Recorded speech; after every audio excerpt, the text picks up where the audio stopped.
باشە لای شارۆشەی عیشق چییە؟ عیشق ئەو تامەزرۆ و ئامانج و ژیانبینیە کە مرۆڤەکان ئیشی لەسەرەکەن ممارەسەیەکەن و ئەگەر کەسەکە خاوەنی دەروونێکی پاک بێ عیشقەکەشی پاکە، خاوەنی عەقڵێکی سەلیم بێ عیشقەکەشی سەلیمە واتە ساغە.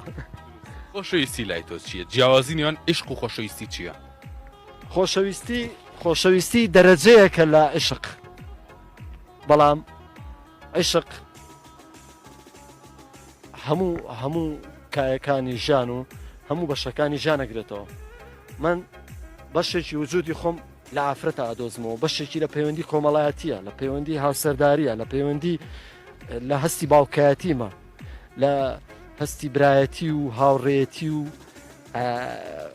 کوڕایەتیە، پیاوەتیە، کوردبوونمە، توانە عەقلەکانی خۆمە، توانە پیشەیەکانی خۆمە، توانە هونەری و ئەدەبی و شێعرەکانی خۆمە. هاوسەرداری لای تۆ چییە؟ هاوسەرداری بەشێکە لە ژیان، نەک هەمووی. نابێ بۆی بتوێتەوە چکە خۆت وەکو مرۆڤێک مهمتری لە هەر بەشێک لە ژیان. ئەبێ ناڵێم هەموو شتێ بە قوربانی خۆت کەی، بەڵام نابێ خۆشت بە قوربانی هیچیان کەی. باشە ئەپرسم فەلسفەی شارۆشی بەم هەموو جیاوازی و بۆ ژیان چییە؟ کۆکردنەوەی جیاوازەکانە لەگەڵ یەکدا و گونجاندنیانە بە شێوازێک نەشی سووتێ نەکەبات، واتە نەخۆت لە دەست بدەی وەکو توانە وەکو کەسایەتی نەبەرامبەرەکە شتکەی بە سوتەمەنی لە پێناوی خۆتە.